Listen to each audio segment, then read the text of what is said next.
आपका माइक्रोसॉफ्ट में जो प्लेसमेंट हो चुका है उसका पैकेज क्या है? वो सभी का नेचर है, स्पेशली गर्ल्स का नेचर होता है कि किसी ना किसी बहाने से फोन करके पूछ लेते हैं कि क्या पढ़ा, कहाँ से पढ़ा, कितने घंटे पढ़ा। लेकिन आपका जो एडमिशन हुआ वो किसके बेस आपने वहाँ पर DICT में एडमिशन लिया? JEE बेस या Gujarat board and good side base?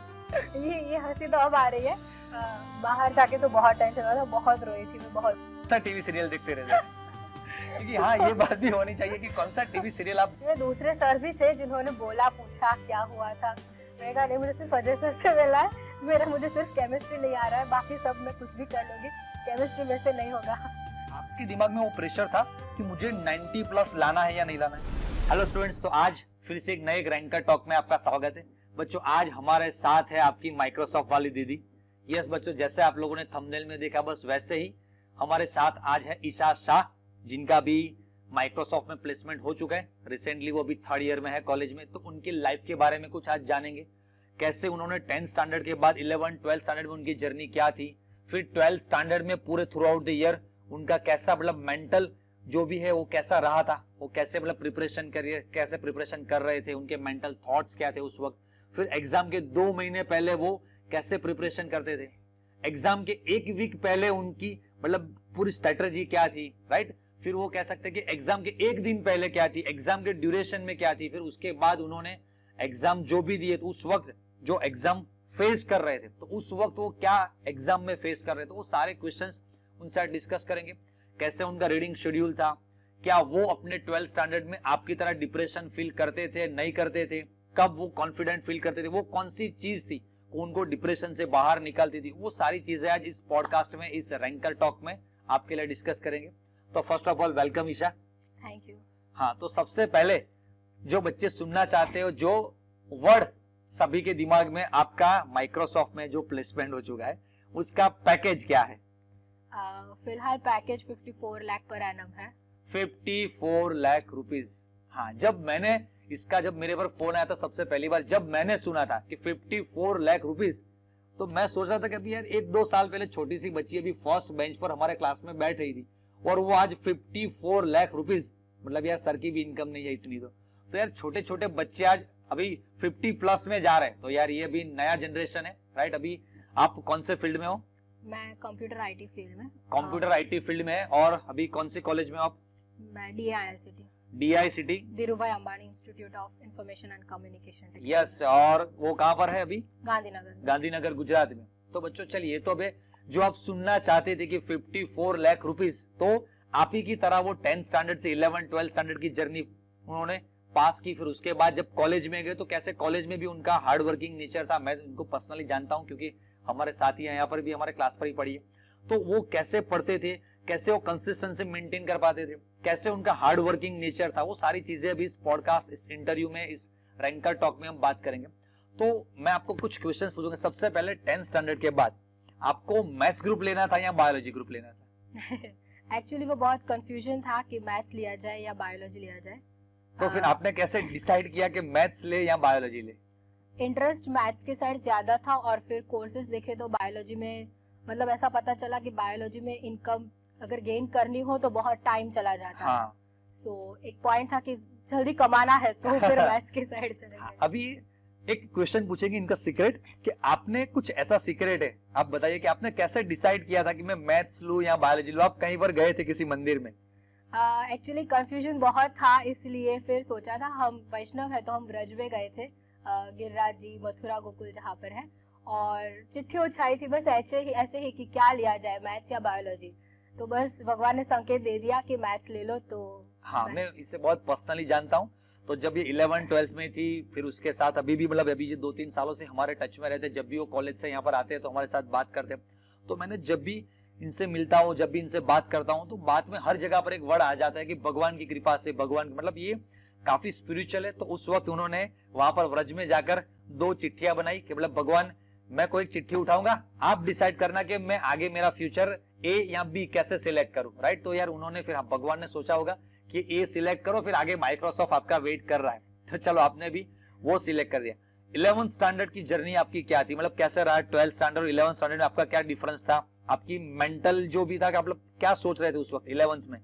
11th में हमारे यहाँ माहौल बहुत चल रहा था JEE का, क्योंकि अब मैथ्स ले लिया था तो JEE मतलब बहुत ऐसे हो गया था, तो अब JEE का माहौल चल रहा था। और हमारे स्कूल में से फेमस उनका किसी और ट्यूशन क्लास के साथ बॉन्ड था, तो वो लोग कह रहे थे कि इसमें ज्वाइंट हो जाओ, जिससे आपका JEE बहुत अच्छे से हो जाएगा। और एक पॉइंट के लिए मेरा भी ऐसा हो गया था कि कोई नहीं, चलो अब सिंपल ट्यूशन क्लास में जाएंगे तो सिर्फ गुजरात बोर्ड होगा, अगर उसमें जाते तो फिर JEE भी हो जाएगा। तो एक बहुत कंफ्यूजन था कि ऐसे ट्यूशन क्लास में रहे जिससे हमारा गुजरात बोर्ड कवर हो, या फिर ऐसे में जाए जिससे हम JEE करके IITs NITs में एडमिशन ले लें।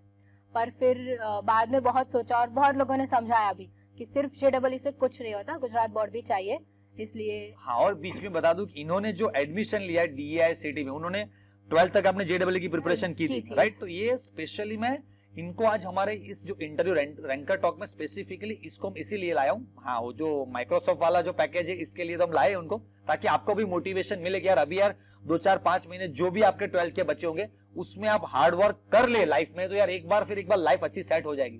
तो वो तो मोटिवेशन है। फिर क्या क्या और बच्चों के पैकेजेस रहते हैं, एवरेज पैकेज क्या चलता है, मीडियम पैकेज क्या चलता है, वो भी बात करेंगे। लेकिन अभी यार बीच में ये भी मैं स्पेसिफिकली यहाँ पर पूछना चाहूंगा कि जो इन्होंने भी 12th through out the 12th उन्होंने भी मेरे साथ JEE की प्रिपरेशन की थी, राइट? JEE में इनका स्कोर भी अच्छा हुआ था, लेकिन आपका जो एडमिशन हुआ वो किसके बेस आपने वहां पर DI CT में एडमिशन लिया? JEE बेस या Gujarat board and GUJCET base? Fully Gujarat board और GUJCET, fully Gujarat board and GUJCET base, समझ लो। तो जो बच्चे ऐसा डिप्रेशन फील कर रहे हैं कि सर मेरा JEE में कुछ नहीं होगा, अगर मैं IIT में नहीं जाऊंगा तो मेरा लाइफ में और कुछ नहीं हो पाएगा, तो उन बच्चों के लिए यार एक इंस्पिरेशन या ऐसा कह सकते हैं कि यार उनके लिए एक एग्जांपल इन्होंने सेट कर दिया कि यार ऐसा भी करके एक ये भी रास्ता है कि आप अच्छे से अच्छे गोल तक पहुंच पाओ। तो उसके बारे में भी आगे डिटेल में हम बात करेंगे, कैसे लास्ट में JEE का एग्जाम हुआ, फिर क्या रिजल्ट आया, फिर गुजरात बोर्ड गुजसेट का क्या रिजल्ट आया, फिर आपने कैसे डिसाइड किया। तो चलिए जो बात हमारी बाकी जो कंटिन्यू करे, आपने फिर सोचा कि JEE गुजरात बोर्ड गुजसेट करे, तो वहां पर आपने ऐसा सोच लिया कि अकेले JEE से कुछ नहीं होगा, राइट? तो गुजरात बोर्ड पर भी आपको फोकस करना पड़ेगा। चलिए फिर आपने 11th स्टैंडर्ड जो पढ़ा, तो आपके माइंडसेट में क्या डिफरेंस था 11th में और 12th में? आकर आप जो कॉन्शियस थोड़े हो गए, तो मतलब 11th वाले बच्चे भी शायद इसको सुनेंगे, तो उनको आप क्या मैसेज देना चाहते हो? पहले 11th में थोड़ा ऐसा कम था क्योंकि बोर्ड का प्रेशर नहीं था, हाँ। 12th में ज्यादा था। वैसे भी 11th में JEE भी नहीं आती, तो 11th में कोई एग्जाम नहीं होती, तो थोड़ा टेंशन फ्री थे। और 12th में आते ही सारी एग्जाम्स शुरू हो जाती है, तो वहाँ पे थोड़ा और कॉन्शियसनेस, तो जो कॉन्शियसनेस वो बड़ी आपकी बोर्ड एग्जाम की वजह से बढ़ गई, बोर्ड एग्जाम की वजह से बढ़ी। हाँ, तो वो है बोर्ड एग्जाम के। फिर उसके बाद आपका 12th स्टैंडर्ड स्टार्ट हुआ, राइट? तो 12th स्टैंडर्ड में आपके पास 3 सब्जेक्ट है, केमिस्ट्री, मैथ्स, फिजिक्स। तो सबसे अच्छी ग्रिप आपके किस सब्जेक्ट पर थी?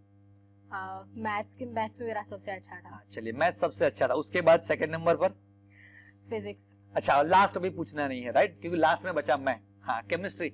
अच्छा चलिए, केमिस्ट्री सबसे आपकी वीक थी, इसकी वजह मैं नहीं हूँ, हाँ, राइट? वो मत बोलना कि इसकी वजह आप हो। उसकी वजह क्या है कि वाई आपको केमिस्ट्री डिफिकल्ट लगता था?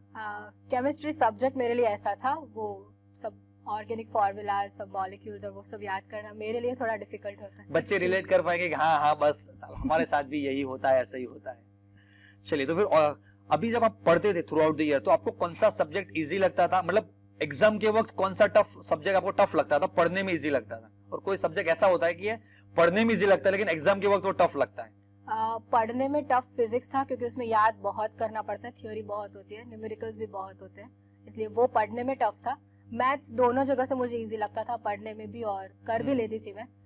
बाय चांस मेरे केमिस्ट्री में सबसे ज्यादा मार्क्स आ गए थे। अच्छा, हाँ, अभी बीच में आपके जो बोर्ड एग्जाम के जो मार्क्स है वो भी बता दीजिए, तो बच्चों को थोड़ा समझ में आए कि आपके बोर्ड एग्जाम में मैथ्स में कितने थे? मैथ्स में 85 थे। 85। चलिए, फिर पेपर उस वक्त टफ आया था? टफ आया। सबसे पेपर उस वक्त टफ था। और पूरे इतने हिस्ट्री में देखे तो सबसे इजी पेपर किसका आया था? केमिस्ट्री का। हाँ, मुझे आपको याद है हम साथ में, हाँ, जब हमारा जो ट्यूशन क्लास है वहां पर मैं नीचे खड़ा था और सामने से इसकी मदर और ये लोग आ रहे, और वो उनको तो क्या है मुझे पता है कि मैं यहाँ पर बैठे बैठे बस खड़े खड़े स्वामीनारायण स्वामीनारायण ये मतलब आ रहा क्या बोल, मेरे कान तो मुझे पता था, मैंने ये पहले से समझ लिया था कि ऐसा ही बोलेंगे सर पेपर बहुत टफ था कुछ, क्योंकि इतने सालों से सारे बच्चे जब भी आते थे, बस मैं जब खड़ा हूँ सब बच्चे आकर ऐसे कहते सर बहुत पेपर टफ था कुछ नहीं है, और बस मैं ऑलवेज उनको नहीं बच्चे हो जाएगा चलिए कर लेंगे, ऐसे बस उनको थोड़ा मोटिवेट करता था। तो जब से मैंने कोचिंग स्टार्ट किया, मतलब जब से मैंने पढ़ाना स्टार्ट किया, सबसे पहली बार केमिस्ट्री का पेपर सर इस बार इजी आया, वो वर्ड्स हाँ इनके मुंह से मुझे सुनने को मिले थे, राइट? हाँ, केमिस्ट्री का पेपर काफी इजी आया था, हमने भी ऐसा ही सुना था कि बहुत टफ होता है, पर फिर बस भगवान की कृपा से आ गया इसे। हाँ, उस वक्त सबसे पेपर ज्यादा मार्क्स भी उसी में आ गए। इस बार इजी आएगा? प्रार्थना करेंगे। इस बार इजी आएगा कि नहीं आएगा, प्रार्थना करेंगे। हाँ, तो उस वक्त आपको पढ़ने में मतलब केमिस्ट्री टफ नहीं, पढ़ने में केमिस्ट्री इजी लगता था, लेकिन एग्जाम पॉइंट ऑफ व्यू से बहुत टफ। हाँ, अच्छा चलिए, अभी आज जो हम रैंकर टॉक कर रहे हैं, तो अभी हमारा दिसंबर एंडिंग है, कुछ बच्चे भी जनवरी में इसको भी सुनेंगे, मतलब अभी ये एंड फेज आ गया। थ्रू आउट द ईयर आपका, पहले वो पूछ लेता हूँ कि आप daily through out the year last 2 month में कैसे प्रिपरेशन करना चाहिए, वो हम इसके बाद नेक्स्ट डिस्कस करते हैं। थ्रू आउट द ईयर आपके कितने रीडिंग आवर्स रहे थे? Through out the year mainly आप 3 to 4 आवर्स रीडिंग कर सकते हो। अगर कोई एग्जाम से ऐसा कुछ नहीं आ रहा है, नॉर्मल रूटीन आपका चल रहा है, स्कूल्स भी है, ट्यूशंस भी है, तो आप मॉर्निंग में पढ़ते थे या रात में पढ़ते थे? मेरा रात में अच्छा रहता था, और मॉर्निंग में मेरे जो टफ सब्जेक्ट्स थे वो मैं मॉर्निंग में कर सकती थी, रात में मैं मोस्टली मैथ्स उठाते थे करने। अच्छा, तो आपका कुछ शेड्यूल बताइए कि रात में आप कितने बजे पढ़ना स्टार्ट करते थे, कितने बजे खत्म करते थे, फिर कितने आवर्स की आप स्लीप लेते थे, उसके बाद क्या आपका स्कूल कोचिंग का शेड्यूल था? मेनली मेरा रात को 9 बजे पढ़ाई करना शुरू होता था, क्योंकि 8 बजे मैं ट्यूशन से आती थी, तो 9 से 2-3 तक चलता था, और फिर 3 बजे तक सोना, 3 बजे सो जाती थी। एक्चुअली मैं स्कूल में बहुत नहीं जाती थी, तो मैं फिर सुबह शांति से 9-10 बजे उठती थी, और सुबह में उठकर मतलब फ्रेश होकर मेरा फिजिक्स या केमिस्ट्री होता था दोपहर तक। फिर दोपहर को मैं ऑफ कोर्स ट्यूशन में आ जाती थी, और मेरा जेडब्ल्यू का जो प्रिपरेशन होता है वो बीच के दोपहर के आवर्स में वो जेडब्ल्यू का प्रिपरेशन चलता था। शाम को ट्यूशन आवर्स होते थे, और फिर रात को फिर से फिजिक्स या मैथ्स ऐसे चलता था। तो यहाँ पर अभी 2 क्वेश्चन बच्चों की तरफ से मैं पूछना चाहूंगा। आपने बोल दिया कि रात को 9 से 2 बजे तक हम पढ़ते थे, तो ऐसा मोटिवेशन आप कैसे लाते थे कि रात को 9 से 2 बजे तक कंसिस्टेंसी आप 5 आवर्स पढ़ पाते थे, और वहां पर आपको बीच में मोबाइल का डिस्ट्रैक्शन, फिर बीच में चले कुछ थोड़ा बहुत किचन में जाकर खाना खा लेते, कुछ खाना खा ले या टीवी देखना, मतलब आपको मन नहीं होता था, क्योंकि कोचिंग से 8 बजे तो आप आ रहे हैं, खाना बना खाया, कुछ फ्रेश हुए, 9 बजे डायरेक्टली पढ़ने बैठ गए, 9 से रात के 2 बजे तक कंसिस्टेंसी पूरे साल वो पढ़ना, तो वो मोटिवेशन बच्चों को कहाँ से मिलता है, मतलब आपको कहाँ से मिला था? मेरा एक मोटिवेशन था पॉजिटिव पीयर प्रेशर। मुझे बहुत पॉजिटिव, मतलब मैं जिसको भी देखती थी उसको मतलब उसी नजर से देखती थी कि ये इतने घंटे पढ़ रहा है, ये इतने घंटे पढ़ रहा है। हाँ। तो मैं भी पढ़ रही हूँ। हाँ, थोड़ी थी मैं जेलस ज्यादा हूँ, तो उस वजह से हो जाता था, पर वो पॉजिटिव साइड था, नेगेटिव साइड नहीं था, इसलिए हाँ, बेनिफिट कर गया। मैं मेरा खुद का एक एक्सपीरियंस शेयर करूं, तो मैं भी बस मुझे पॉजिटिव जेलस बॉल फील हुआ था जब मैं 12th स्टैंडर्ड में था।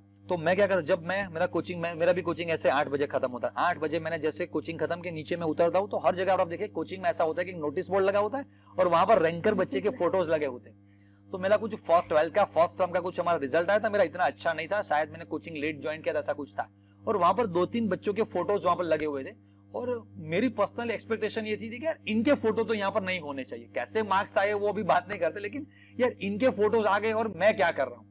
तो मैं क्या करता, जैसे मैं नीचे उतरता हूँ, थक चुका होता, नीचे उतरा और मैंने उनके फोटो देख लिए, फिर मेरे अंदर का मतलब वो बंदा जाग जाता था। तो मैं नीचे बस वहां पर एक अमूल स्टोर था, तो छोटा सा अमूल का एक दूध का पैकेट ले लिया, वेफर लिया, खाना खाया, और हमारे कोचिंग में उस वक्त अलाउ था कि रात को हम 10-11 बजे तक वहां पर बैठकर पढ़ सकते थे। तो 8 बजे मैं थक चुका होता था, फिर भी जैसे मैंने उस फोटो को देखा, मेरे अंदर एक मोटिवेशन, एक जेलस फील था कि यार इसको तो मतलब हराना है।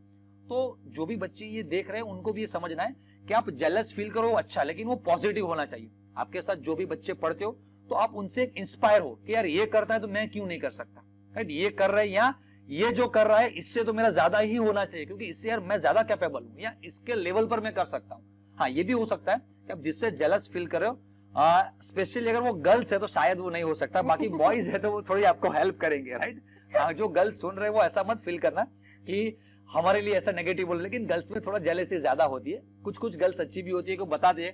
जनरली मैंने आज तक ऐसा देखा है कि आपके कोई रैंकर, आपका कोई कॉम्पिटिटर, आपका कोई, तो वो नहीं बताता है कि आप कितने आवर्स पढ़े। आपके साथ ऐसा कुछ हुआ था? आपके कोई दोस्त थे या आप उससे पूछते थे कि आप कितने आवर्स पढ़ते हो, तो वो रॉन्ग बताते थे आपको? अरे बहुत होता है ऐसा कि वो लोग रॉन्ग बताते, वैसे मार्क्स आते हैं तब पता चल जाता है कि ये लेकिन जब ये पढ़ाई करते हैं पूछते हो कि आप कितने आवर्स पढ़ते हो, वो सभी का नेचर है, स्पेशली गर्ल्स का नेचर होता है कि किसी ना किसी बहाने से फोन करके पूछ लेते हैं कि क्या पढ़ा, कहाँ से पढ़ा, कितने घंटे पढ़ा। वो सच पता नहीं चलता, और हम भी सच नहीं बताते थे। पर हाँ, ऐसा होता है। पर एक पॉइंट पे अच्छा है कि अगर ऐसा हो तो मतलब पढ़ने में आसानी रहती है। हाँ, चले, मतलब आपका नेचर वो था कि यार प्रिपरेशन इतनी साइलेंटली करो कि आपका सक्सेस धमाल मचा दे। हाँ, ये उन पे चलने वाले थे, राइट? कोई बात नहीं, आप बताओ नहीं बताओ, लेकिन ऐसा पॉजिटिव जेलस फील करना भी अच्छा है। हाँ, आपका भी रिजल्ट इससे थोड़ा ऊपर जाता है तो जेलस अच्छा है, राइट? वो कहते हैं ना दाग अच्छे है। हाँ, तो ऐसे ही जेलस थोड़ा हो तो कोई बात नहीं, अच्छा है। चलिए, तो आपके रीडिंग। फिर बच्चों को एक ये कंफ्यूजन रहता है कि जब कोचिंग में कोई ना कोई टेस्ट आता है और स्कूल में भी टेस्ट आता है, राइट? और हमारा जो डेली कुछ हमने कुछ शेड्यूल बना के रखा है प्रिपरेशन का, वो शेड्यूल सब एक साथ हेक्टिक हो जाता है। स्कूल से कुछ होमवर्क वगैरह दे दिया, तो सारी चीजों को आप कैसे बैलेंस करते थे? मैं पर्सनली कहूँ तो आप पहले से 11th या 12th से किसी एक पे फोकस करें तो ज्यादा अच्छा रहता है, या तो ट्यूशन या तो स्कूल। हाँ। क्योंकि एक में फोकस करोगे तो पूरा साल आपका उसी में मार्क्स मतलब कंसिस्टेंटली आएंगे। घर पे अगर ऐसा प्रॉब्लम है तो समझा सकते हैं कि हाँ। मैं एक में कर सकता हूँ, और किसी एक के साथ बात करवा सकते हैं, या तो ट्यूशन में या तो स्कूल में। तो किसी एक में फोकस करना ज्यादा अच्छा रहता है। दोनों में फोकस करने चाहेंगे तो अगर सिलेबस अलग होगा तो of course complication. Yes yes, यहाँ पर मैं भी कुछ ऐड करना चाहूंगा। बच्चों समझ लो कि अगर आप कोचिंग और स्कूल दोनों जगह पर मतलब अलग अलग चैप्टर आप पढ़ रहे हो, मतलब अलग अलग आपका कुछ ना कुछ हो रहा है, तो आप देखो कि कहां पर आपका शार्प मार्किंग हो रहा है। मतलब कि आप जो पढ़ के जा रहे हो वही आपका वहां पर टेस्ट में आ रहा है, और आप प्रॉपरली उसको मतलब जस्टिफाई कर पाते हो। आप मतलब कोचिंग में कुछ और चैप्टर्स चल रहे, स्कूल में कुछ और चैप्टर्स का टेस्ट हो रहा है, या स्कूल में आपको अच्छा पढ़ा रहे और कोचिंग में कुछ अलग चल रहा है, तो दोनों में सब पहले से डिसाइड कर लो कि आपको कहां पर फोकस करना है। इनका कहने का मतलब ये कि आप किसी एक जगह पर फोकस करो ताकि आपकी प्रिपरेशन अच्छे से हो पाए। तो अगर समझ लो मैं कोचिंग पर फोकस कर रहा हूं तो स्कूल के टेस्ट नहीं देने? स्कूल के टेस्ट दे सकते हो। मेरे स्कूल में ऐसा था कि पेपर्स काफी अच्छे निकाले जाते थे, मतलब प्रोफेसर्स काफी अच्छे पेपर्स निकालते थे। तो उस टाइम के जो पेपर्स होते थे, अगर सिलेबस ऑलरेडी कवर हो गया है, टेस्ट में दे दिया है, तो देने में तो कोई प्रॉब्लम नहीं है। पर अगर नहीं हुआ तो वो पेपर्स हम संभाल के रख सकते हैं। हो चुका है तो सेल्फ एनालिसिस के लिए, प्रैक्टिस के लिए, हाँ सेल्फ एनालिसिस के लिए आपने पढ़ लिया है तो सेल्फ एनालिसिस के लिए, प्रैक्टिस के लिए अलग अलग तरह के पेपर्स भी आप, क्योंकि सब टीचर्स अलग अलग होते हैं। ये हमारे साथ पढ़ती थी तो ऑब्वियसली कि मेरा कुछ पेपर बनाने का कुछ एक टेस्ट रहता है वो सेम टाइप का रहता है। लेकिन अगर स्कूल के टीचर है तो कुछ अलग एंगल से उस क्वेश्चन को देखेंगे, तो अलग अलग पेपर सेट भी आप सॉल्व कर सकते हैं, राइट? तो मतलब जो भी स्कूल का टेस्ट है तो आप ऐसा मत करके जाइए कि जो स्कूल का टेस्ट कोई अलग चैप्टर का है तो आपने आज कुछ अलग शेड्यूल किया, कुछ अलग प्रिपेयर किया है, तो उसके लिए आप आपका खुद का रूटीन शेड्यूल डिस्टर्ब करके स्कूल का जो भी सिलेबस है उसके लिए प्रिपरेशन में लग जाए, फिर उसका टेस्ट दे। अगर वो आप देने जाएंगे तो फिर कल नेक्स्ट डे कोचिंग में कोई टेस्ट है, वहां पर अच्छे मार्क्स नहीं आएंगे। तो आपके और आपके पेरेंट्स के बीच में एक अच्छा सा ट्यूनिंग होना चाहिए। आपके पेरेंट्स को पता होना चाहिए कि स्कूल में इसके मार्क्स नहीं आते, वो हमको पता है, ये कुछ प्लान्ड है। मतलब कि हमने साथ में बैठकर ये डिसाइड किया है कि आज का जो आप टेस्ट देने जा रहे हो, हमने मतलब आप और आपके पेरेंट्स ने डिसाइड किया है कि आज का जो भी आपका स्कूल का टेस्ट है वो आप बस ऐसे ही एज ए प्रैक्टिस देने के लिए जा रहे हो, राइट? ना कि उसमें अच्छे मार्क्स नहीं आए तो आपके पेरेंट्स आपको डांटेंगे। लेकिन वो पहले आपके और आपके पेरेंट्स के बीच में म्यूचुअल अंडरस्टैंडिंग वाइज कुछ एक प्लान होना चाहिए कि हम इस पर फोकस करेंगे, इस पर फोकस नहीं करेंगे, वो चाहे स्कूल हो या आपका कोचिंग हो, राइट? चलिए, अभी लास्ट 2-3 महीने अभी बच्चों के बच्चे, आज तो अभी ये इंटरव्यू जब हम रिकॉर्ड करें वो भी हमारे दिसंबर में है, तो अभी नेक्स्ट 2 महीने बाकी है। तो बच्चों को सबसे बड़ा कंफ्यूजन ये रहता है कि हम कैसे करके इस एक महीने में, मतलब जब हमारा जनवरी एंडिंग में, हर साल जनवरी एंडिंग में एक प्रीलिम एग्जाम उनका आता है, फर्स्ट प्रीलिम, मतलब कहते हैं फुल सिलेबस का एक एग्जाम आता है आपका, तो फुल सिलेबस कंप्लीटली प्रिपेयर करके जाए उसके लिए, या कुछ हाफ प्रिपेयर करके जाए, या 2-3 बार रिवाइज कर लेना चाहिए। मतलब एक जनवरी महीने में हम कैसे प्रिपरेशन करें ताकि प्रीलिम में हमारा अच्छा स्कोर हो पाए, तो क्या करना चाहिए बच्चों को? आपको अगर लग रहा है कि आपका फुल सिलेबस नहीं हो पाएगा जनवरी एंड तक, तो आप ऐसे मतलब चैप्टर्स कर सकते हैं जिसको आपको लग रहा है कि मुझे अभी और टाइम लगेगा, मतलब प्रिपेयर करने में और टाइम लगेगा। जो हार्ड सब्जेक्ट्स है, जो हार्ड चैप्टर्स है, वो अभी कर सकते हैं, क्योंकि एंड मार्च फरवरी में तो ऐसा होगा कि जो आता होगा वही पढ़ने का मन ज्यादा कर रहा होगा। सो बेटर है कि जो हार्ड सब्जेक्ट्स है वो अभी से प्रिपेयर कर ले। मतलब जो अभी आपको चैप्टर्स हार्ड लग रहे हैं, जो आपने रूटीन में पढ़े थे इतनी अच्छी तरह से अभी प्रिपरेशन नहीं हुई है, तो अभी वो चीजें प्रिपेयर कर लो, क्योंकि जब एग्जाम नजदीक आएगा तब वो हार्ड चीजें प्रिपेयर करने में ज्यादा डिफिकल्टी होगी, क्योंकि उस वक्त तो मतलब जो आता है वही पढ़ने का मन होगा, वही होगा। हाँ चलो, राइट? तो चलो, उन्होंने जो बताया कि अभी जो चैप्टर्स आपके छूट चुके, मतलब जो एंड में चले जो चैप्टर्स, दिवाली के बाद अभी जो चैप्टर्स दिसंबर में हुए, specially P block elements, chemistry के बारे में बात करें, वैसे ही कुछ फिजिक्स में चैप्टर हो गए, कुछ वैसे ही मैथ्स में चैप्टर हो गए, जो भी दिसंबर एंडिंग में लास्ट में आपके वहां पर ट्यूशन में या स्कूल में आपको पढ़ाए होंगे, तो वो चैप्टर्स आपके वीक रह जाते हैं, तो उनको आपको थोड़ा जनवरी स्टार्टिंग में शार्प कर देना चाहिए। बाकी बच्चों, अभी इसके पहले मैंने एक वीडियो बाप टाइम टेबल करके वीडियो मैंने अभी चैनल पर अपलोड किया कि कैसे आपको नेक्स्ट एक महीने में आपको पूरी प्रिपरेशन करनी है, मतलब कैसे अगर आप रैंकर हो तो कैसे आपको 2-3 साइकिल में पूरा सिलेबस कंप्लीट करना है। फिर अगर आप रैंकर नहीं, एवरेज हो या बिलो एवरेज हो, तो कैसे आपको उस चीज में प्रिपरेशन करनी है। पूरे 1 घंटे का इतना बोला मैंने, मतलब मुझे भी पता नहीं था कि यार ये वीडियो आधे घंटे का होगा या 1 घंटे का हो जाएगा। जब मैंने रिकॉर्डिंग खत्म किया तब मैंने देखा कि यार ये तो 1 आवर कंप्लीट हो चुका है, लेकिन वो चीजें समझाने के लिए मुझे यार पूरा 1 आवर टाइम लेना ही पड़ा। हाँ, वो चाहे तो मैं उस चीजों को सिर्फ 15-20 मिनट में समझा सकता था कि ये टाइम टेबल ऐसे ऐसे फॉलो करो और आपका हो जाएगा, लेकिन टाइम टेबल तो हर कोई बना सकता है। उसके अंदर जो वो एनर्जी देनी है, मतलब कि यार हर जगह पर कोल या कह सकते हैं कि एयर या वुड तो मतलब प्रेजेंट है, लेकिन वो आग जो चाहिए ना, वो आग कहां से आएगी। तो वो आग देने का काम हमारा है। तो वो आग मैंने उस वीडियो में लगाई ताकि टाइम टेबल तो बन गया, उसको फॉलो कैसे करें, वो एनर्जी कहां से लाए, फॉलो करने की मोटिवेशन कहां से लाए, तो वो चीजें उस वीडियो में हमने आपको डिटेल में बताई हुई है, राइट।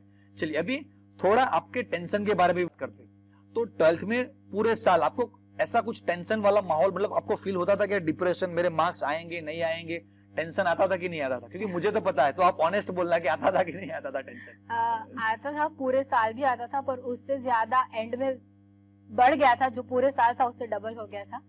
पर हाँ, क्योंकि टेंशन होता है, क्योंकि मैंने जैसे बोला कि प्योर प्रेशर से होता है कि इसको आ गया, हमें नहीं आया। एक तो उसका टेंशन होता है, और दूसरा ऐसा टेंशन होता है कि अगर नहीं आया तो फिर आगे क्या, बिकॉज पता है कि इंजीनियरिंग लेंगे तो अच्छे मार्क्स नहीं आए तो फिर कहीं के नहीं रह जाएंगे। हाँ। 2 घर छोड़ के इंजीनियर वाला बैठा है, वही बोलते हैं सब लोग। हाँ, तो जो बच्चे ऐसा भी कभी आप लोगों ने सुना होगा कि यार इंजीनियरिंग में कुछ नहीं है, इतना क्राउड हो चुका है यार, इंजीनियर्स को जॉब नहीं मिलते, राइट। तो अभी इनसे हम बात करेंगे तब पता चलेगा कि यार आप कह रहे हो कि इंजीनियर्स को जॉब नहीं मिल रहे, और इनके सामने और ऐसे भी यार लोग हैं कि जहां पर 54 लाख का पैकेज चल रहा है, 30 लाख, 40 लाख, बहुत सारे पैकेजेस चल रहे हैं। तो यार ये इंजीनियर ही है, तो यार क्यों इनको पैकेज मिल रहा है? तो ये मार्केट में 2 तरह के लोग बात करने वाले होते हैं। आप किसको सुन रहे हो, और जो आपको गाइड कर आपको किस डायरेक्शन में जाना है, राइट। तो ऐसा नहीं है कि अब यार बहुत इंजीनियर्स हो गए तो जॉब नहीं मिलता।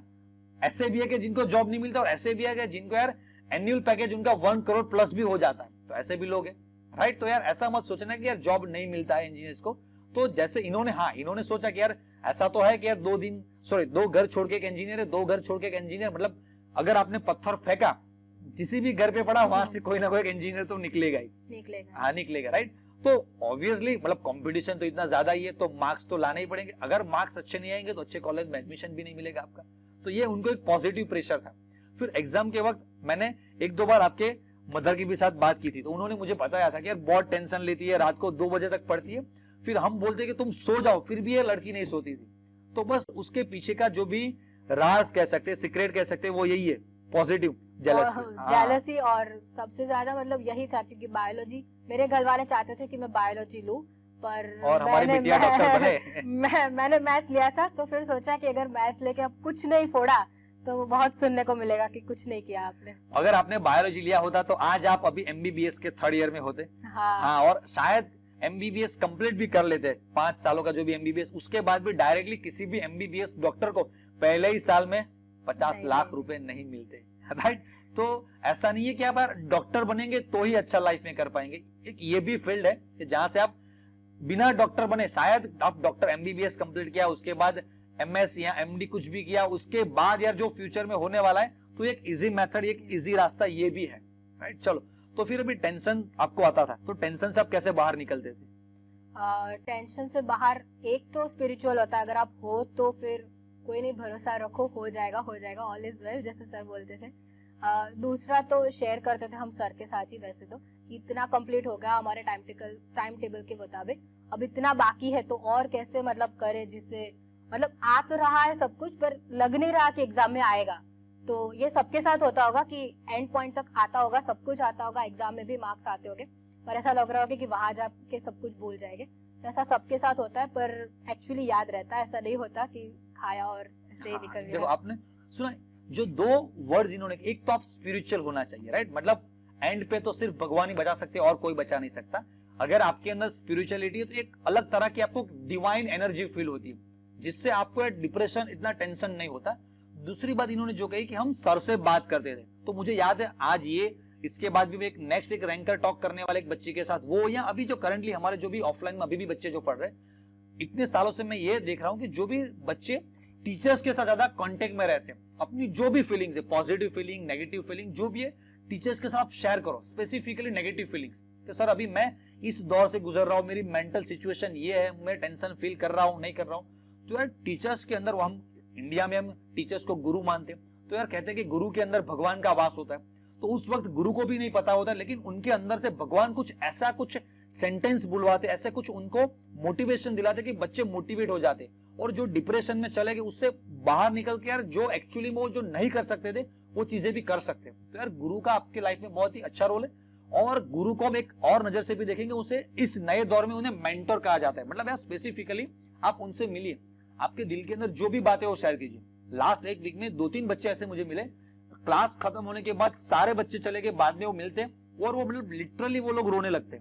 मतलब सर हम क्या करें, इतने डिप्रेशन में आ गए, ये मतलब इतने रोने लगते कि मुझे लगता है यार कैसे इसको मतलब बच्चे को चुप कैसे करवाऊं। लेकिन जब वो रोने लगते मैं रोने देता हूं उनको कि यार तू एक बार रो ले अच्छे से। अंदर जो होता है ना वो बाहर निकल जाता है। मतलब इतना बोलता है ये हुआ, पापा इतना प्रेशर कर रहे हैं, मम्मी ये बोल रही है, जो हमारे मामा है वो फोन कर करके बोल रहे हैं कि इतना तो रिजल्ट आना चाहिए, मम्मी बोल कर रही है कि देखो ये हमारे अंकल के लड़के का इतना रिजल्ट आया। 4 घर छोड़ के जो वो बच्चा देखो वो अभी IIT में, हमारी सोसाइटी में देखो वो ईशा है ना उसका माइक्रोसॉफ्ट में प्लेसमेंट हो गया, 54 लाख हो गया और तुम कुछ पढ़ नहीं रहे हो। तो सर इतना प्रेशर हो जाता है ना, तो बच्चा इतना रोने लगता है, तो उसको मैं रोने देता हूँ। फिर उसके बाद जब वो रोने का खत्म हो जाता है ना, तो 50% तो वहीं पे वो मोटिवेट हो जाता है कि हाँ चले किसी के सामने बैठकर रो लिया तो बहुत मतलब वो हल्का हो जाता है दिमाग, राइट। तो किसी के सामने बैठकर रो लो, अपने दोस्त के साथ बात करो। मम्मी, मैं तो सबसे पहले ये कहता हूं कि सबसे पहले तो आपको आपके पेरेंट्स के साथ ही बात करनी चाहिए। आपकी मम्मी के साथ बात करो, मैं ऐसा प्रेशर फील कर रहा हूँ, ये पापा के साथ बात करो। आपके मदर फादर 110% आपको सपोर्ट करेंगे। जो बच्चा मेरे पास आया था वो बोल रहा था कि सर पापा ये कह रहे हैं, ये कर रहे हैं। फिर मैंने बताया कि मैं आपके पापा को चलिए कॉल करता हूँ, तो कि नहीं सर पापा को कॉल मत करना, वो डांटेंगे, ये। फिर मैंने उनको फादर को कॉल किया और इस बच्चे की सिचुएशन बताई कि आपका बेटा अभी इतना डिप्रेशन फील कर रहा है, बहुत रो रहा है और कहता है कि पापा बहुत प्रेशर दे रहे हैं। तो उनके जो फादर, उनको भी पता चला कि यार मैं जो अभी बोल रहा हूँ उसको, मतलब एज ए पेरेंट्स उनको ये रहता है कि ये पढ़ते नहीं है तो चलो कुछ भी कहकर इसको मोटिवेट करे, कुछ भी कहकर, राइट। जब मैं मेरे 11-12 स्टैंडर्ड तो मेरे मदर फादर भी यही कहते थे, तुम पढ़ो नहीं तो तुम्हें प्यून में भी कोई नौकरी नहीं देगा। अगर वो मैंने पर्सनली ले लिया, यार मेरे मदर फादर मुझे प्यून बनाना चाहते, मुझे प्यून की भी नौकरी नहीं मिली, तो इतना हार्ड पे नहीं लेना है, राइट। वो आपको सिर्फ मोटिवेट करने के लिए आपको ऐसे, क्योंकि वो हमारे जितने वो टीचर नहीं है, तो हमको बच्चों को कैसे मोटिवेट करना चाहिए, हम रात दिन हमारा काम ही यही है। तो हमारे पास एग्जिट स्ट्रेटजी, एग्जिट वर्ड्स रहते हैं कि इस बच्चे को इस वक्त ये कहना चाहिए, राइट। जो जैसे साइकियाट्रिस्ट करते हैं, आपके मदर फादर इतने पढ़े लिखे नहीं है, लेकिन वो आपके लिए मतलब वो कॉन्शियस है, उनको थोड़ी चिंता हो रही है आपकी, इसलिए वो इस तरह से आपके साथ बात करते हैं। तो आप बात करिए कि मम्मी पापा मुझे इतना टेंशन हो रहा है, ये हो रहा है, ये। उनके साथ बात नहीं कर सकते, टीचर्स के साथ बात कीजिए, लेकिन किसी के साथ अगर आपको टेंशन फील हो रहा है तो बात करना जरूरी है, रेडी। हाँ चलो, तो आपने भी हमसे मिलकर उस वक्त बात की थी, राइट। हाँ आपको भी बहुत टेंशन फील होगा। फिर वो दिन एक याद करो कि वो दिन मुझे भी याद है कि एक हमारा कुछ टेस्ट था कोचिंग में, फिर इन्होंने पेपर कंप्लीट कर दिया था, वो बाहर है, बाकी के बच्चे अभी टेस्ट दे रहे थे, और बाहर आकर फिर वो सीन क्या था वो कुछ याद करवाओ आप। हाँ, क्योंकि कैमरे के सामने उनको सारी चीजें पूछना और मतलब इनको नीचा दिखाने के लिए नहीं है, लेकिन आप सभी को सीखने को मिले कि यार हर किसी के लाइफ में ऐसा डिप्रेशन होता है। आज वो जिस मुकाम पर है, जहां पर पहुंचे, लेकिन वो सारे लोग इस फेज से पास हुए। जो भी लोग सक्सेस के लिए किसी ना किसी हाइट पर पहुंचे, वो कोई भी सेलिब्रिटी हो, कोई भी प्लेयर हो, हर वो बंदे के लाइफ से ये फेज वो पास कर चुके। मैं खुद की बात करूं तो मैं भी 12th स्टैंडर्ड बहुत बार ऐसे रोया हूं डिप्रेशन की वजह से। तो वो फेज क्या था, वो सीन क्या, मुझे तो एग्जैक्टली याद है, लेकिन आप बताओ कि कैसा हुआ था, क्या था। एक्चुअली जो केमिस्ट्री का टेस्ट थे वही थे, कंटिन्यूअस 2 टेस्ट थे, 50 एमसीक्यूज 50 थ्योरी, वैसा ही पेपर था। और 50 एमसीक्यू में से मतलब गिन चुन के 30 एमसीक्यू जो मुझे आए थे, मतलब अच्छे से आए थे। और वो ये टाइम क्या था, बोर्ड एग्जाम के 4 महीने पहले था? नहीं, 1 वीक पहले, 1-2 वीक पहले का था। बोर्ड एग्जाम के 1-2 वीक पहले ये कह रहे कि केमिस्ट्री के पेपर में आउट ऑफ 50 सिर्फ वो 30 क्वेश्चन ही सॉल्व कर पाए थे। तो ऑब्वियसली उस वक्त उनके ड्रीम्स बढ़े और मार्क्स इतने कम आते, तो क्या डिप्रेशन फील होता था और क्या हो गया था उस वक्त आप? और एक तो ऐसा था कि 2-3 बच्चे ऐसे थे हमारे ही क्लास में जो मतलब काफी अच्छे भी थे, पढ़ाई में भी अच्छे थे, वो सिर्फ एमसीक्यू करके चले जाते थे, थ्योरी लिखने नहीं बैठते थे कि 3 घंटे मतलब ऐसे 2 घंटे थ्योरी के कौन बिगाड़े, उससे अच्छा है कि घर जाके पढ़ लेते, सिर्फ एमसीक्यू का टेस्ट देने ट्यूशन में आते थे। तो उस टाइम पे ऐसा भी चल रहा था कि ये लोग इतना टाइम सेव कर रहे हैं कि टेस्ट भी नहीं दे रहे, थियरी तो मतलब हाँ हर पेपर में ऑलमोस्ट एक दो थियोरी तो ऐसी होती है कि जो सेम आ जाती है। अब थियोरीज का क्या है, जो इम्पोर्टेंट है वही मोस्टली आता है, उसमें कुछ नया नहीं मिलता। जो होता है एमसीक्यू में होता है, तो वो लोग चले जाते थे मतलब टेस्ट देके सिर्फ एमसीक्यू का। तो आई वाज लाइक कि उन्होंने मतलब इतना टाइम सेव करना है कि मतलब खाते पीते भी नहीं होंगे ये लोग, तो कि 2 घंटे सेव कर लिए, चलो अब यहाँ से जाके घर पे इतने 2 घंटे ज्यादा पढ़ेंगे। मैं तो पूरा टेस्ट देती हूँ, फिर भी मतलब थियोरी में तो चलो जो आते हैं वो आते हैं। एमसीक्यू 50 में से 30 आए, अब अगर बोर्ड में जाके 50 में से 30 एमसीक्यू आए तो डायरेक्ट 80 में से मार्क्स आएंगे। तो 20 क्वेश्चन तो वैसे ही रॉन्ग है, जो भी 30 अटेम्प्ट किए उसमें भी कितने करेक्ट है वो नहीं पता है। और यहाँ पे बोर्ड का प्रेशर नहीं होता, वहाँ पे तो फिर भी बोर्ड का प्रेशर होगा। तो यहाँ पर 30 आए, वहाँ पे 25 ही आए, तो क्या क्या करेंगे। तो फिर आप बाहर आकर हंस रहे थे? नहीं ये हंसी तो अब आ रही है। बाहर जाके तो बहुत टेंशन हुआ था, बहुत रोई थी मैं, बहुत रोई थी। मुझे वो याद है कि लिटरली हर बच्चे को कुछ अपना एक स्टेटस रहता है, मतलब यार जो मेरे क्लासमेट यहाँ से पास हो रहे उनके सामने तो कभी वो नहीं होते, लेकिन वो इतना डिप्रेस हो चुके थे उस वक्त ये कि वहां पर बाहर खड़े और दूसरे बच्चे टेस्ट कंप्लीट करके निकल रहे थे और ये मतलब रो रही थी और ऐसे बस उल्टा घूम गई कि सारे बच्चे मुझे देख ना ले। मतलब यार उस वक्त इतना टेंशन हो जाता है। अभी हम ऐसे हंसते हंसते बात कर रहे हैं, उस वक्त तो ऐसा सिचुएशन था कि यार ये बच्ची रो रही है, मैं खड़ा हूँ, सारे बच्चे गुजर रहे। अभी कैसे इन बच्चों को ना बोलूं कि आप मत पास हो, इसको कैसे बोलूं कि तुम मत रो। सिचुएशन ऐसी होती है, लेकिन उस वक्त सिचुएशन ऐसी हो जाती है कि रोना आ जाता है। थे दूसरे सर भी थे जिन्होंने बोला, पूछा क्या हुआ था। मैंने कहा नहीं, मुझे सिर्फ अजय सर से मिला है, मुझे सिर्फ केमिस्ट्री नहीं आ रहा है, बाकी सब मैं कुछ भी कर लूंगी, केमिस्ट्री मेरे से नहीं होगा। तो केमिस्ट्री पॉइंट ऑफ व्यू आप क्या कहेंगे, बच्चों को थियरी पे ज्यादा फोकस करना चाहिए एमसीक्यू पर? थियोरी पे ज्यादा करो, थियोरी पे गेन करना इजी है, पर एमसीक्यू छोड़ भी मत दो, क्योंकि एमसीक्यू क्योंकि अभी भी मैंने बच्चों को पता नहीं रहता है। वो हर बच्चा जो भी बच्चे देखो सिर्फ थियरी प्रिपेयर करते हैं, क्योंकि एमसीक्यू में उनको एक दिमाग लगाना पड़ता है। फिर जब एमसीक्यूज नहीं आते तो लगता है कि यार 1 आवर पूरा एमसीक्यू बैठकर सॉल्व किया, सिर्फ 25 क्वेश्चन सॉल्व हुए, तो वहां पर और उसमें 25 में से भी बहुत सारे क्वेश्चंस नहीं आते, तो एक तरह का डिप्रेशन फील होता है। या खुद की रियलिटी सामने आती है कि यार मैं एमसीक्यू फेस नहीं कर पाता हूं, तो बच्चे एमसीक्यू छोड़ रहे हैं। और मैंने उनको बताया, अभी एक वीडियो मैंने उनके लिए बनाकर रखा था कि एमसीक्यू पार्ट है तो गुजरात बोर्ड में 50 एमसीक्यू और गुजसेट में और 40, तो टोटल गुजरात बोर्ड एंड गुजसेट मिलाकर 100 गुजरात बोर्ड के मार्क्स है और 40 गुजसेट के, टोटल 140 मार्क्स हो रहे। तो आउट ऑफ 140 90 मार्क्स तो आपके सिर्फ एमसीक्यू के। तो एमसीक्यू को जो भी ग्रिप है, और केमिस्ट्री के पेपर में जो टेंशन, जो एक इसके इमेज बना हुआ है नेगेटिव, वो थियरी की वजह से बना हुआ है, एमसीक्यू की वजह से बना हुआ है। एमसीक्यू की वजह से इसका एक नेगेटिव इमेज बना हुआ है। थियरी पार्ट आप कर लेंगे, वहां पर कर लेंगे, आपसे हो भी जाएगा। एमसीक्यू में भी 15-20 एमसीक्यू ऐसे हो गए जो सिंपल लाइंस हो गए टेक्स्ट बुक में, या इजी न्यूमेरिकल्स हो गए जो हो जाएंगे फॉर्मूला में रख। आपके वक्त तो ऐसा नहीं था, अभी आपको शायद हमने तो बहुत इन बच्चों के लिए बहुत फैसिलिटी बना दी है। हर चैप्टर्स के इनको कलरफुल क्रिएटिव स्टिकी नोट्स वाले उनको एक नोट्स बनाकर दे दिए कि सिर्फ आपको इतना ही पढ़ना है, और ऐसे क्वेश्चंस उनको सिलेक्ट करके दे दिए। आपको तो उस वक्त कोई एक बुक या किसी बुक का जेरोक्स दिया जाता था, इस वक्त तो बच्चों को 50, 60, 70 पर चैप्टर, जैसा चैप्टर है इतने क्वेश्चंस मिल रहे हैं स्टैंडर्ड, और हर क्वेश्चन का वीडियो सॉल्यूशन मिल रहा है उनको। तो वो तो मतलब बच्चे जब भी चाहे अपने घर पर रात को यार 11 बजे 12 बजे 1 बजे बैठे, आपको ऐसा होता था कि यार रात को आप 1 बजे कुछ सॉल्व कर रहे हो और उस वक्त कोई क्वेश्चन आपको नहीं आता है, यार ये क्वेश्चन हमको समझ में नहीं आता है तो अभी क्या करें। तो इन बच्चों के लिए तो फैसिलिटी है कि रात को 1 बजे पढ़ रहे, लग रहा है कि क्वेश्चंस नहीं आते, तो बस सिंपली क्लिक करो, अजय सर उनके घर पे हाजिर हो जाते हैं। हम तो टिक करके रखते थे, फिर अजय सर के घर पे जाके सॉल्व करते थे, या तो वीडियो सर भेजते थे फिर पर्सनली।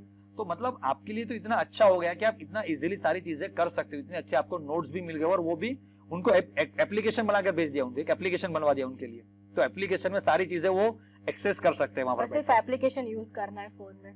हाँ चलिए, अब ये क्वेश्चन उन्होंने भी निकाला है तो साइड में पूछ लेते कि आप फोन के एडिक्शन से कैसे दूर रहते थे? मतलब आपको एडिक्शन नहीं था फोन का उस वक्त? नहीं था, मुझे भी एडिक्शन था। एक तो टीवी का भी था, पर टीवी चैनल नहीं थी हमारे घर पे। तो फोन में आप कौन सा टीवी सीरियल देखते रहते थे? क्योंकि हाँ ये बात भी होनी चाहिए कि कौन सा टीवी सीरियल आप देखते थे। आपको भी पता होना चाहिए कि माइक्रोसॉफ्ट वाली दीदी भी कुछ टीवी सीरियल क्या देखते थे 12th में? मेरा सीरियल था राधा कृष्ण, नया शुरू हुआ था, बहुत बहुत बहुत मतलब एडिक्टेड थी मैं उसके। राधा कृष्ण, राइट? हाँ राधा कृष्ण देखे तो भी अच्छा है कि भगवान का कुछ देखे। अनुपमा मत देख लेना।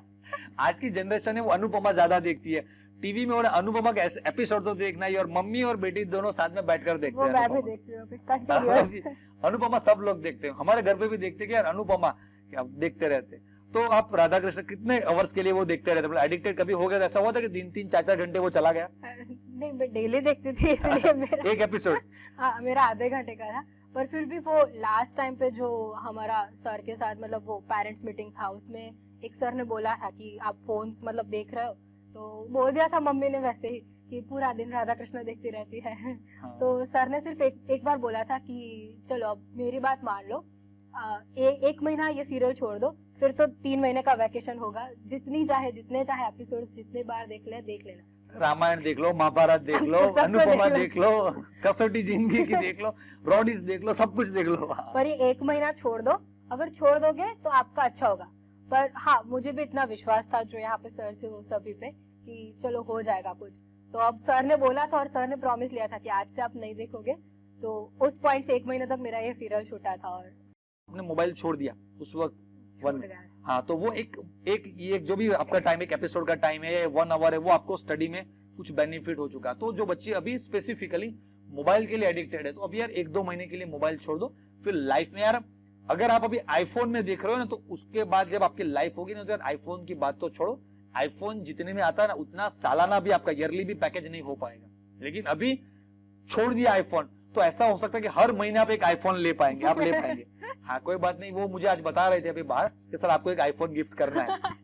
क्योंकि इतना बड़ा पैकेज है, तो यार आईफोन तो सर आपके लिए दे सकते हैं ना आईफोन। क्योंकि ये जब 12th स्टैंडर्ड में थे, तो जब मेरी जो कैपेसिटी थी अकॉर्डिंग टू, मैंने उनको एक कैलकुलेटर गिफ्ट दिया था। तो अब ये कैलकुलेटर की जगह, कैलकुलेटर तो हमारे पास होता है, तो कैलकुलेटर वाला एक आईफोन मुझे गिफ्ट दे देंगे वो, क्योंकि सर को गुरु दक्षिणा में कुछ तो देना पड़ता है। तो चलो, अभी जो एग्जाम की ये बात हो गई, एग्जाम के 1-2 दिन पहले बच्चों को ये कंफ्यूजन रहता है कि अभी मैंने बच्चों को ये गाइड किया कि अभी आपका एग्जाम का 1-2 महीना बाकी है, तो अभी आप थोड़ा एमसीक्यू के ऊपर फोकस करो, क्योंकि एग्जाम के 1 दिन पहले, 2 दिन पहले, 3 दिन पहले आप एमसीक्यूज नहीं कर पाएंगे।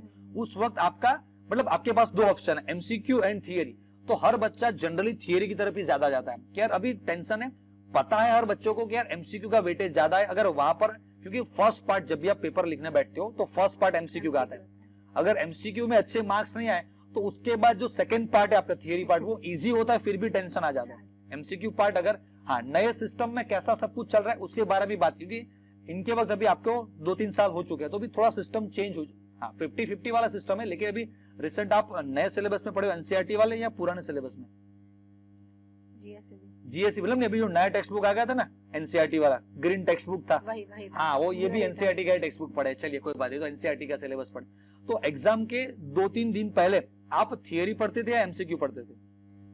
2-3 दिन पहले आपको मतलब टाइम टेबल सेट करके रखना होता है कि चलो आपका पेपर है, अभी भी छुट्टी होती होगी ना पेपर हाँ, के अगले दिन। हाँ, तो मतलब 48 आवर्स कंप्लीट है, उसमें से अगर माइनस प्लस करके भी आप 38 आवर्स जितना पढ़ ले, तो उसमें भी आपके सपोज 19-20 चैप्टर्स है, तो मेरा एक चैप्टर में 1 या 1.5 घंटा लगेगा पूरा करने में थियोरी वाइज।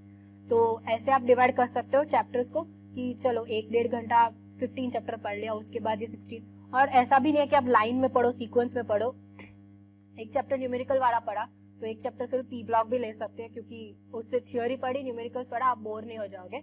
और लास्ट में आप एमसीक्यू रख सकते हो कि चलो अब 2-3 घंटे बचे तो मैं सारे एमसीक्यू, सारे तो नहीं, आपने टिक करके रखे होगे कि मुझे एंड टाइम पे देखने हैं, या ये ऐसे एमसीक्यूज है जो मैं पढ़ लूंगा, अगर आ जाएंगे तो भी डायरेक्ट हो जाएगा। क्योंकि लास्ट मोमेंट पर आप 200-300 क्वेश्चंस तो सॉल्व नहीं कर पाएंगे एमसीक्यू में, तो आपको टिक मार्क करके रखना है कि इतने क्वेश्चंस मुझे लास्ट मोमेंट पर एक बार देखना है, तो ताकि मेरे सारे कंसेप्ट क्लियर हो जाए।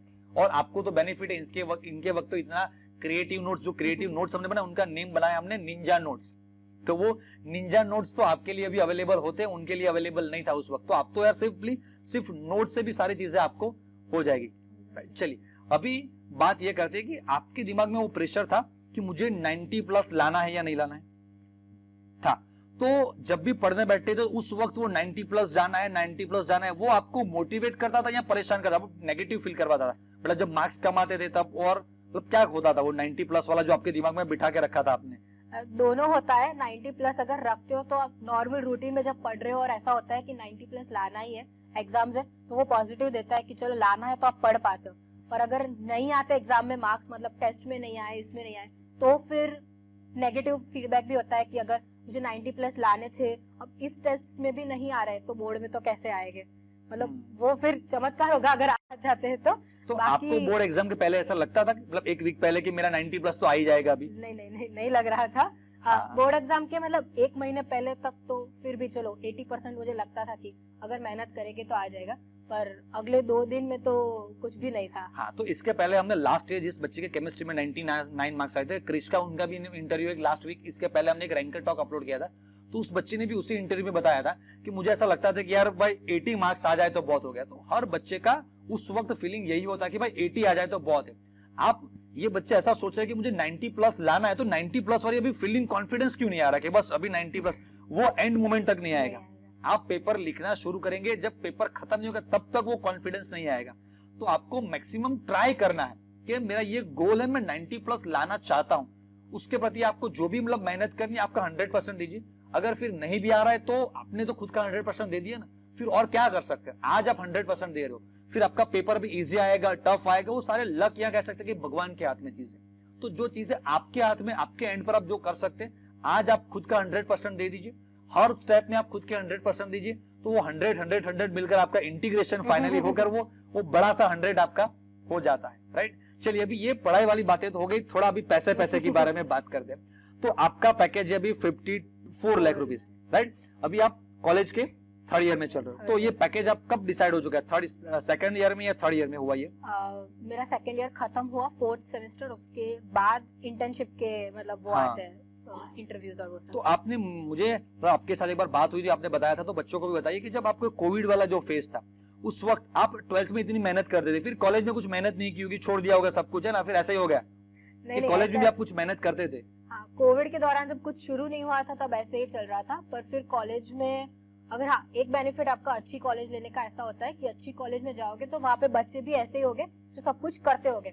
अगर सब कोई कुछ न कुछ कर रहा है तो आप बैठे तो नहीं रहोगे। वो वही वाला 12th वाला पॉजिटिव जेलेसी वाला फीलिंग हर जगह पर। वो बॉयज होगा या गर्ल्स होगा, सभी को आ जाएगा फिर, क्योंकि पैसे तो सभी को कमाने हैं। तो आप माइक्रोसॉफ्ट में जाके भी यही करेंगे, कोई मेरे से अच्छा काम कर, इसका पैकेज यार 80 लाख रुपए से मेरा 54 है, तो मुझे भी 80 एक पॉइंट पे संतुष्टि लानी पड़ेगी।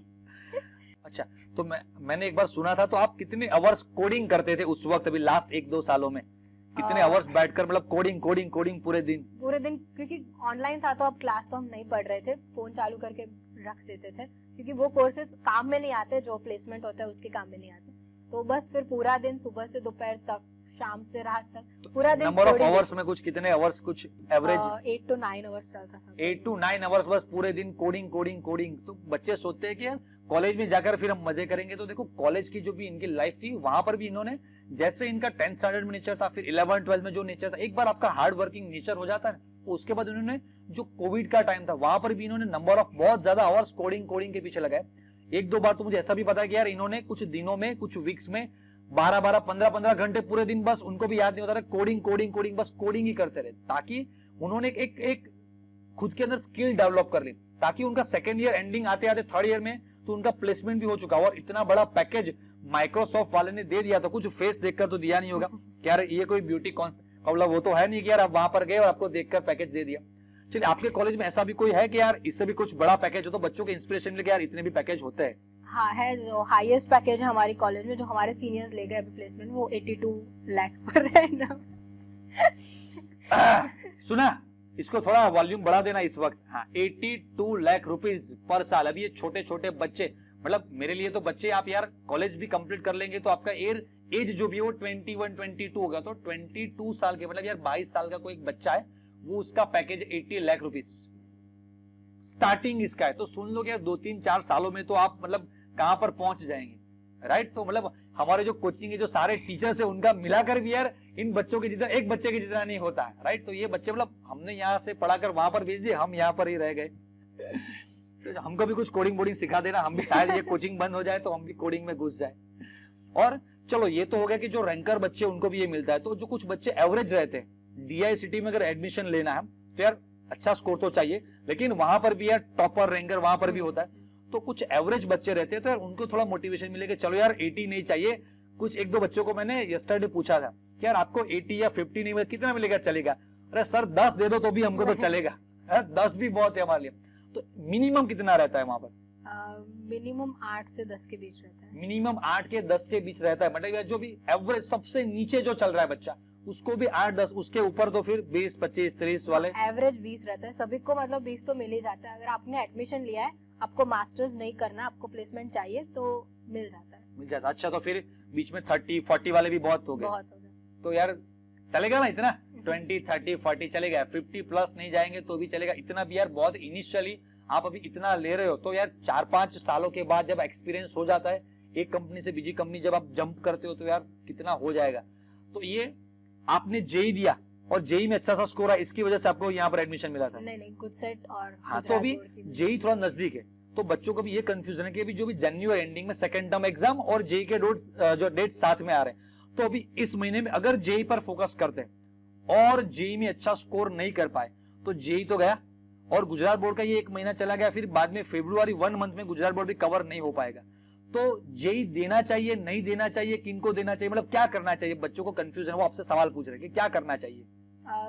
जेई दो तो अच्छा ही है, क्योंकि उसमें क्वेश्चंस काफी अच्छे लेवल के आते हैं। अगर आपका गुजरात बोर्ड नहीं हो पा रहा है, आप क्लियर हो कि मुझे गुजरात बोर्ड ही करना है, तो बेटर है जेई मत ही दो। पर अगर जेई देने की इच्छा है, कंफ्यूजन है दोनों में से क्या करे, तो गुजरात बोर्ड की प्रिपरेशन जो करते हैं उसमें से काफी मतलब 50% जेई हो जाता है, 50% का जेई गुजरात बोर्ड में से आ जाता है। बाकी का जो बचा वो आप अगर जेई आ रहा है तो उसके 15 दिन पहले मतलब कर सकते हो, उसके क्वेश्चंस काफी अच्छे होते हैं। बोर्ड में भी ऐसा हो जाता है कभी कभी कि टॉपर्स के लिए वो लोग मतलब 5-10 एमसीक्यू ऐसे भी रख लेते हैं जो काफी अच्छे लेवल के हो। तो अगर जेई की प्रिपरेशन की होगी तो वहाँ भी हेल्पफुल होगा। मैंने पर्सनली जेई की प्रिपरेशन की थी, तो कॉलेज में मेरा अच्छा रहा था, क्योंकि वो जो सिलेबस आते हैं वो जेई और दिमाग का भी लेवल है कुछ एक ऊपर चला जाता है, ताकि गुजरात बोर्ड आपको इजी लगने लगे। हाँ, इसके साथ एक और चीज भी मैं ऐड करना चाहूंगा। जो बच्चे मुझे पर्सनल मैसेज करते हैं, पूछते हैं कि सर अभी जेई दे या नहीं दे, तो मेरा एक ओपिनियन है, ऑनेस्ट ओपिनियन मैं दूंगा। अगर आपने 11th-12th में 2 साल बाय हार्ट ऑनेस्टली आपने उसके पीछे हार्डवर्क लगाया है, तो आप जेई दो, कोई बात नहीं। लेकिन अभी आपने 11th में थोड़ा बहुत पढ़ा, नहीं पढ़ा, अभी आपको लग रहा है कि चलो यार जेई का फॉर्म भर दिया तो चलो एग्जाम दे देते, 1 महीने में प्रिपरेशन करते, होता है तो ठीक है, नहीं तो 1 महीने में जेई नहीं होगा। राइट? आपको यार बाय हार्ट कॉन्फिडेंस है कि मैं इस साल जो भी जनवरी है उसमें फोड़ दूंगा, तो ही आप इस पूरे महीने के लिए जेई की प्रिपरेशन करें। आपको भी यार 50-50 है कि यार मैं कर पाऊंगा नहीं कर पाऊंगा, तो एक बीच का आइडिया है आपके लिए ये कि आप जेई के लिए प्रिपरेशन करो, लेकिन 12th स्टैंडर्ड प्रिपेयर करो, ताकि शायद आपका जेई अच्छे से क्लियर ना हो तो अच्छा है, ना हो तो भी आपने जो ये 1 मंथ आप जो भी एमसीक्यू की प्रिपरेशन कर रहे हो जेई के लिए, तो गुजरात बोर्ड का एमसीक्यू का पार्ट आपका 12th का कंप्लीट हो जाएगा इसके साथ साथ। और जो बच्चे यार सिर्फ देने के लिए जेई दे रहे, तो वो जेई मत दो, आप गुजरात बोर्ड पर समझ लो कि यार आपके अंदर कैपेसिटी है सिर्फ 400 मीटर दौड़ने की, वहां पर आप दम के दौड़ सकते हो, जमा मतलब आप दम लगा के दौड़ सकते हो, और आप पार्टिसिपेट कर रहे हो और 5000 मीटर में, तो मतलब आप ऐसा करो कि यार 5000 मीटर में या 800 मीटर में पार्टिसिपेट मत करो, आपकी जो 400 मीटर वाली जो एनर्जी है वो गुजरात बोर्ड में लगाओ। राइट? अब जो जेई में एनर्जी लगाने वाले थे वही एनर्जी आप गुजरात बोर्ड में लगाते हो, तो यार अच्छा है कि जो आपका करंट गुजरात बोर्ड का रिजल्ट है उससे तो काफी अच्छा हो ही जाएगा। तो 3 ऑप्शन है, आप ऑनेस्टली उसके पीछे 2 साल लगाए तो जेई आप अच्छे से दे दो, कोई बात नहीं, नेक्स्ट 1 मंथ में आप में इतना पोटेंशियल होगा कि आप कर लेंगे। आप 50-50 हो तो पहले 12th पर ज्यादा फोकस करो, ताकि शायद जेई अच्छा ना भी जाए तो आपने जो भी 1 मंथ के लिए जो भी मेहनत लगाई है वो वेस्ट ना हो जाए। और लास्ट का तो आप समझ गए कि आप इतने अच्छे नहीं हो तो जेई मत फोकस करो, गुजरात बोर्ड गुजसेट पे फोकस करो, क्योंकि ये बेस्ट एग्जांपल है आपके लिए कि उन्होंने सिर्फ Gujarat board and GUJCET based of DAIICT में एडमिशन लिया, जो कुछ कह सकती है कि आईआईटी के लेवल का ये हमारे गुजरात का कॉलेज है। राइट? और वहां से भी अच्छे पैकेज आपको मिल सकते हैं, आपके अंदर स्किल एंड टैलेंट है तो। ओके बच्चों, तो यार इनके साथ काफी बढ़िया सा पॉडकास्ट कह सकते हैं, इंटरव्यू सेशन और रैंकर टॉक हमने किया, बहुत सारी चीजें आपको यहाँ से सीखने को मिली। तो आई होप कि यार आपको मजा आया होगा। और भी कुछ कोई क्वेश्चंस है तो आप नीचे कमेंट में पूछिएगा, तो ऐसे क्वेश्चंस के जो भी आंसर्स है हम ऐसे और कोई सीनियर्स के साथ टॉक करेंगे, या लगता है कि आप मुझसे पूछना चाहते हैं तो मैं उनके आंसर्स दे दूंगा। बाकी आप आपके एंड से कुछ कहना चाहेंगे और कुछ बच्चों को? बस आपकी मतलब एग्जाम्स आ रही है तो उसमें फुल प्रिपरेशन लगा दो। ऐसा भी नहीं है कि कोई इंजीनियरिंग कॉलेज है ही नहीं जो आपको एडमिशन देगी, मतलब हाँ इंजीनियरिंग कॉलेजेस तो ज्यादा एडमिशन भी मिल जाएगा, ऐसा नहीं है कि इंजीनियरिंग करके आपको प्लेसमेंट नहीं मिलेगा, आप कमा नहीं सकते। क्योंकि जैसे सर ने बोला अभी जो आईआईटीज एनआईटीज है जो गुजरात में, उससे काफी बेहतर बोला जाता है डीएआईसीटी को। मुझे भी ये नहीं पता था, मैंने भी अपना 12th खत्म करने के बाद ये रिसर्च शुरू किया, क्योंकि मेरा भी ऐसा ही था कि आईआईटीज एनआईटीज में जाना है, पर रह गया था कुछ पॉइंट्स की वजह से। तो ऐसा भी नहीं है कि जेडबल करोगे तो ही हो पाएगा, मतलब बायोलॉजी वालों को है कि नीट करोगे तो हो पाएगा, मैथ्स वालों का ये फायदा है। ओके बच्चों, चलिए तो अभी ऐसा एक नया सेशन हम नेक्स्ट किसी और बच्चे के साथ ला रहे हो। तब तक के लिए टाटा बाय बाय, जय स्वामीनारायण।